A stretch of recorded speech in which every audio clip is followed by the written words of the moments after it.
Bienvenidos otra vez a la videoclase número 6. Vamos continuando y avanzando en el curso. Espero que estéis motivados y que os gusten estos recursos para avanzar en vuestros conocimientos. Vamos a hablar hoy de lo que es el corazón y las patologías cardíacas. Y para que entendáis bien la presentación y los contenidos de vuestro libro digital, voy a hacer una explicación muy básica de lo que es la anatomía cardíaca. Vamos allá.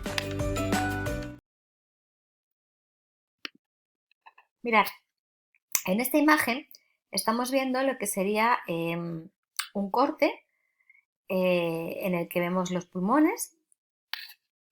Aquí tenemos el pulmón derecho, este sería el pulmón izquierdo. Veis que el corazón está un poquito desplazado hacia el lado izquierdo. De ahí, que ya para que conozcáis, el pulmón izquierdo es más pequeñito que el pulmón derecho. Fijaos que el pulmón derecho tiene 3 zonas y el pulmón izquierdo solamente tiene 2, precisamente por la ocupación que tiene el corazón dentro del mediastino. Y como veis, bueno, pues tiene varias caras. La cara pulmonar, tiene una cara que está tocando con el diafragma, tiene una cara por detrás que está en contacto con el esternón, con el esófago, por delante con el esternón. Bueno, como veis, bueno, pues está en ese espacio mediastínico entre ambos pulmones y luego tiene un montón de estructura vascular, tanto vasos sanguíneos de carácter venoso como vasos sanguíneos de carácter arterial y como estáis viendo aquí, esta potente arteria que es la arteria aorta y esta potente vena que es la vena cava. Vamos a ver un poco su funcionamiento, su anatomía. Bueno, antes de entrar en la anatomía quiero deciros que el corazón está irrigado, a él le llega, es un músculo, ya sabéis, es un músculo potente, era un músculo mixto, estriado, involuntario, y a él le llega sangre gracias a 2 arterias, la coronaria derecha y la coronaria izquierda, que salen de la arteria aorta, para irrigar y para llevar oxígeno a este propio músculo cardíaco que necesita, por lo tanto, muchísimo aporte para llevar a cabo los movimientos de contracción y relajación. Aquí tenemos una diapositiva en blanco y vamos a ir viendo las cosas importantes. Mirad, esta es la vena cava superior y esta es la vena cava inferior. Ambas venas, como veis por detrás, van a desembocar en esta cavidad, porque ya sabéis que el corazón tiene 4 cavidades huecas, en esta cavidad que es la aurícula derecha. Bien, esto de aquí es la aurícula derecha. ¿Qué van a traer? Pues van a traer toda la sangre desoxigenada tanto de la parte inferior del cuerpo como de la parte superior del cuerpo. Bien, fijaos que desembocan en la aurícula derecha. La sangre de la aurícula derecha va a pasar por esta válvula,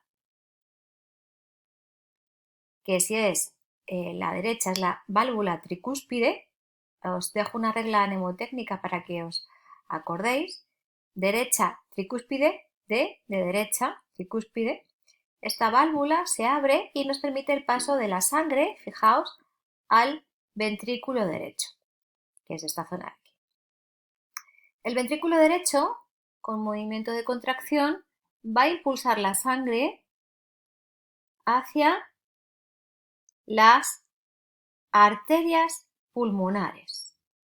Bien, fijaos, estas son las arterias pulmonares. Estas arterias son las únicas arterias del cuerpo que llevan sangre con poco contenido de oxígeno. Fijaos, y por eso están puestas en azul, pero son arterias pulmonares, puesto que salen de un ventrículo. Esto no lo equivoquéis. La arteria pulmonar, las arterias pulmonares que van a dar o van a llevar esa sangre poco oxigenada a ambos pulmones, al derecho y al izquierdo, llevan sangre con poco oxígeno y a pesar de ello se llaman arterias. Bien, estas, como os digo, van a llegar hasta los pulmones y allí esa sangre poco oxigenada se va a intercambiar con la sangre oxigenada producto de la respiración. Una vez que ya se ha conseguido oxigenar la sangre, va a volver de los pulmones a través de estas venas pulmonares otra vez al corazón. Y fijaos, van a desembocar en la aurícula izquierda, ¿de acuerdo? Son 2 venas pulmonares por cada pulmón, son 4 venas pulmonares.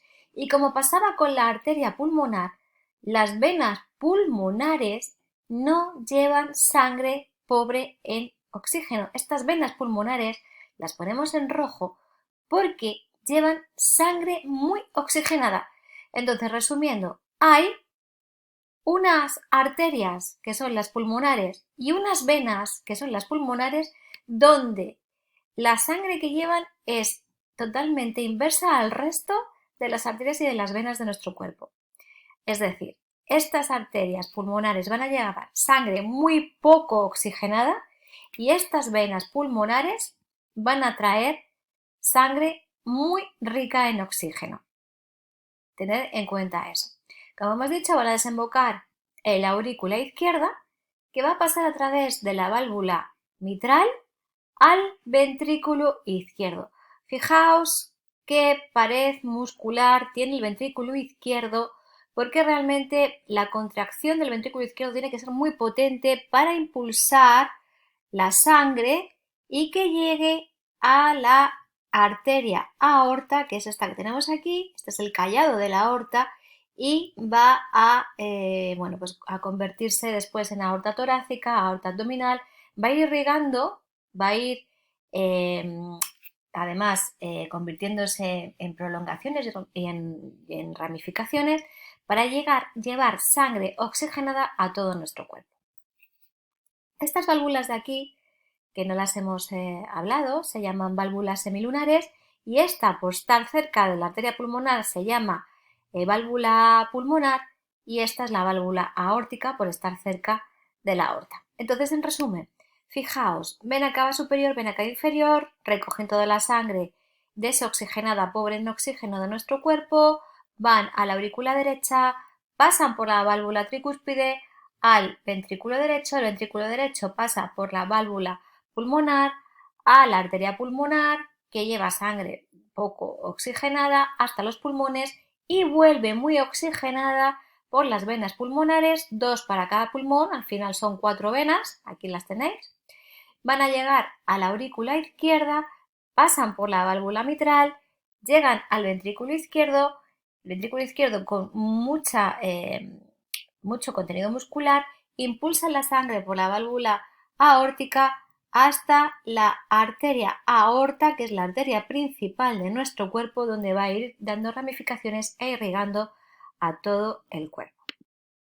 Bien, os voy a dejar este dibujo porque las personas que me lo queráis entregar, pues vais a poder, porque os va a servir un poco de repaso viendo este video tutorial para escribir con los numeritos que vienen indicados los nombres de cada una de esas partes y así podréis entender perfectamente bien lo que es la anatomía del corazón. Fijaos que además tenéis que tener en cuenta que el corazón, para llevar a cabo la contracción, la sístole y la diástole, la sístole, la contracción, la diástole, la relajación, es necesario que haya un impulso eléctrico que se vaya repartiendo por todo ese corazón y es el que da el ritmo cardíaco. Y este impulso eléctrico comienza, como veis ahí, en el nódulo sinoauricular, que se encuentra localizado ahí, y fijaos, se va desplazando hasta el nódulo auriculoventricular, que está entre las aurículas y los ventrículos, va por el haz auricular de His, este se ramifica dando en las fibras de Purkinje, ¿vale? Esto que lo tengáis en cuenta, que es cómo se produce el impulso eléctrico dentro del corazón. Mirad, antes cuando hemos hablado de... A ver si me deja ir para atrás. Sí. Cuando hemos hablado de la circulación, quiero que sepáis que hay una circulación menor y una circulación mayor. La circulación menor es esta, la de la sangre desoxigenada que pasa a la aurícula derecha, al ventrículo derecho y se va hasta los pulmones. Esa es la circulación menor y vuelve por las venas pulmonares. Y ya la circulación mayor es cuando toda esta sangre oxigenada sale por la arteria aorta para oxigenar todas las partes de nuestro cuerpo. Vale, pues una vez visto tanto la anatomía cardíaca como la conducción eléctrica, como la circulación mayor, como la circulación menor, bueno, solamente tenéis que repasar las capas que componen el corazón, os lo recuerdo, el pericardio, el miocardio, el endocardio, y dar un repasito también a lo que es una arteria, una vena y un capilar. Vamos a continuar con lo que son las patologías cardiovasculares y vamos a hacer, bueno, pues un resumen porque existen muchísimas más, pero un resumen de lo que son las más frecuentes o las más relevantes.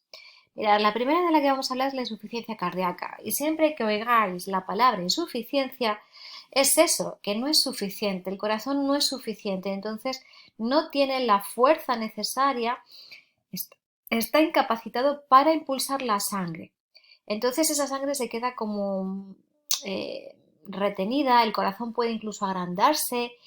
Esto hace que el corazón se haga insuficiente y bueno, pues a veces tenemos que ofrecer fármacos para favorecer y potenciar esa contracción cardíaca, porque fijaos, todo esto hace que, como os digo, haya un flujo retrógrado de la sangre, incluso como os pongo ahí, puede haber edema pulmonar, puede haber edemas, puede haber disnea, puede haber, bueno, pues por ese éstasis pulmonar, asma cardíaca. Fijaos que la insuficiencia cardíaca se puede producir porque las válvulas no estén bien, porque el miocardio, que es la capa muscular, esté débil o porque haya trastornos del riego. Vamos a continuar. Fijaos que ahora nos vamos a las arterias coronarias, ¿os acordáis? Eran esas arterias que salían del callado aórtico, de la propia arteria aorta, y eran esas arterias que irrigaban al corazón, pues porque el corazón también necesita ser irrigado, es un músculo y además necesita muchísima cantidad de oxígeno. Entonces, cuando estas arterias, las arterias coronarias, empiezan a colapsarse, pues porque pueden empezar a acumular depósitos de colesterol o puede haber coágulos que vengan de otros lados. O bueno, el problema es que aquí la luz de este vaso se estrecha y entonces no llega la suficiente sangre. Esto, si no hay un estrechamiento total, puede ir pasando un poquito de sangre, podemos empezar a hablar de angina de pecho y cuando no llega nada de sangre, ¿vale? Porque esto está totalmente obstruido, podemos hablar de un infarto de miocardio, que lo que ocurre es que no llega sangre a esa zona y se puede necrosar y aparece el infarto. Vamos a continuar. Fijaos que también puede haber inflamaciones de esas capas de las que hablábamos antes, puede haber una inflamación del pericardio, que es una pericarditis, puede haber una inflamación del endocardio, que es una endocarditis, y normalmente siempre están producidas por infecciones bacterianas o víricas, ¿de acuerdo? En las pericarditis, además, puede ocurrir tras infartos agudos, pues porque esa zona que está necrosada se inflama también, y también puede ocurrir por traumatismos torácicos y también por la administración de determinados fármacos. ¿De acuerdo? Ya tenéis que tener en cuenta que como es la capa más externa, es la que más expuesta está y la que puede sufrir eh, por la acción de todas estas cosas que hemos enumerado de una forma más eminente, más rápida. La endocarditis igual, sería la inflamación del endocardio y normalmente por bacterias, virus o por hongos también. Vamos a continuar. Bueno, también tenemos enfermedades como es el shock, es un desequilibrio el estado de shock entre el aporte y la demanda de oxígeno en las células. Y bueno, podemos tener shock hipovolémicos, neurogénicos, sépticos, anafilácticos, cardiogénicos. Y luego una de las enfermedades crónicas que más nos preocupan dentro de lo que es la atención primaria, que es la hipertensión arterial. La hipertensión arterial puede ser primaria o idiopática que no sabemos el origen, o puede ser secundaria a algún proceso, alguna patología. Después tenemos también la arteriosclerosis, que sería lo mismo, me voy atrás un poco para que veáis, que sería un poco lo mismo que lo que ocurre a las arterias coronarias, pero en el resto de las arterias, ¿vale?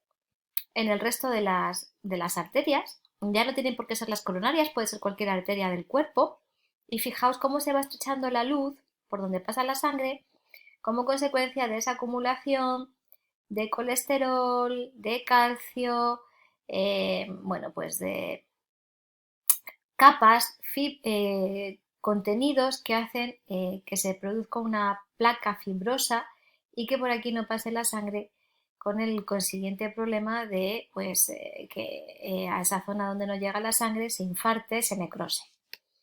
Después tenemos la tromboangiitis obliterante, que se produce por la inflamación de la pared de los vasos sanguíneos, que incluso como se inflama, en este caso no hay acumulación pues de colesterol ni nada de eso, es una inflamación, pero esa inflamación puede hacer que también se cierre la luz del vaso y puede llegar a obstruirlo. Y fijaos, afecta sobre todo a las extremidades y se desencadena por el efecto del frío y por el efecto de la nicotina. Vamos a hablar del aneurisma. El aneurisma es cuando el vaso sanguíneo lo que le ocurre es que se dilata, ha perdido esa elasticidad, está dilatado y al estar tan dilatado corremos el riesgo de que se rompa y pueda provocar, pues imaginaos, una hemorragia.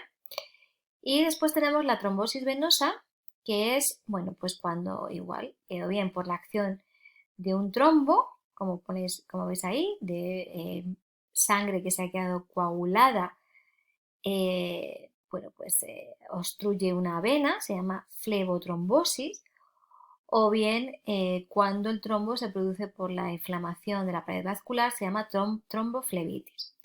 Aquí en la flebotrombosis, el trombo se debe a problemas que existen ya en la constitución propia de la sangre. Y por último, tenemos una de las enfermedades también más frecuentes, que son las varices. Son normalmente, afectan a las venas superficiales y sobre todo se van a localizar en las extremidades inferiores. Aunque también, fijaos, se puede localizar, como os pongo ahí, en el esófago y en el plexo venoso rectal, que son las hemorroides. Cuando afectan al esófago están muy relacionados con una hipertensión portal, que ya os contaré cuando lleguemos al tema del aparato digestivo, porque está relacionado con los procesos de cirrosis, hipertensión portal, inflamación del bazo, que se llama, o dilatación del bazo, que se llama esplenomegalia, y eso produce un aumento de todo el retorno venoso, produciendo esas varices esofágicas. Bueno, en general, para evitar estas varices, las varices de miembros inferiores, todos los consejos que os pongo ahí, uno de los más básicos y prioritarios es evitar la vida sedentaria y hacer ejercicio, porque al aumentar la musculatura de la pantorrilla, hace esas contracciones de la pantorrilla que se favorecen.